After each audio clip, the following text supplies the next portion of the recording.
I'll try to be brief. I've already written what I'm about to say here, but I'd like to tell you, native or non-native teacher, that is the question. Or rather, here is the myth. I've been an English teacher for over 35 years. Throughout these decades, I've taught thousands of students, published books, prepared candidates for international exams, and lived in different countries.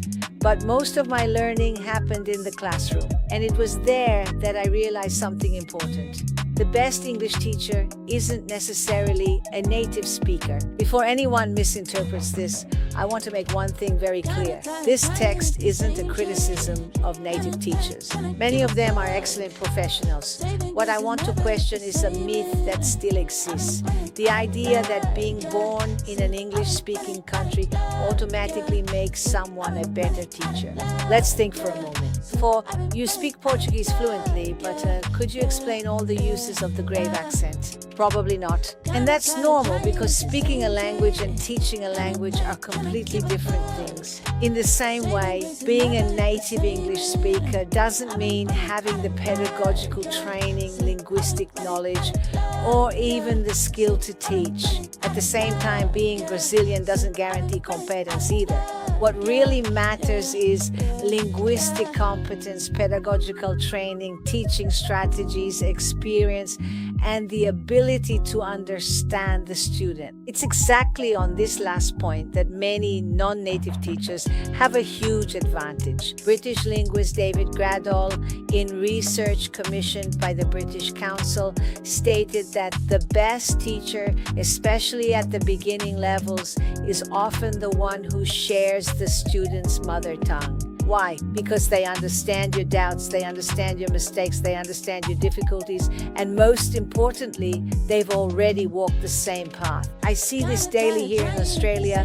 Many Brazilians arrive in the country, enroll in very expensive schools, study with native teachers, and end up frustrated. Not because the teachers are bad. And look, it's not just here in Australia. 40 years ago, when I lived abroad, it was the same thing, and nothing has changed. But because often there's a bridge missing between what's being explained and what the student can actually understand. The student, in turn, here in Australia, pretends they understood. The teacher believes they explained it. And learning doesn't happen. And I've experienced this myself, and unfortunately, I keep seeing it happen. Learning from someone who knows your language can be a huge shortcut. This teacher knows exactly where you'll get stuck, knows which mistakes you'll probably make. They know how to explain complex concepts in a much clearer way. For example, present perfect. In 2 words, I can explain it to you. And that's it. I don't write that line, the past here, the indefinite future. It's not that.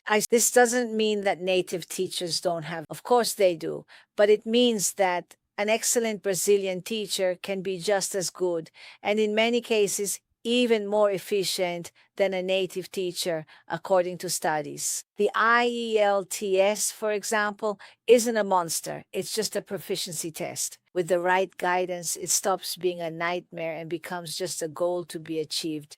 So I'd like to leave 3 reflections here. A good speaker doesn't necessarily make a good teacher, okay? A good teacher doesn't need to be native. And the best teacher is the one who understands you there behind that screen, because they've been exactly in your shoes. If you've made it this far, thank you for understanding me.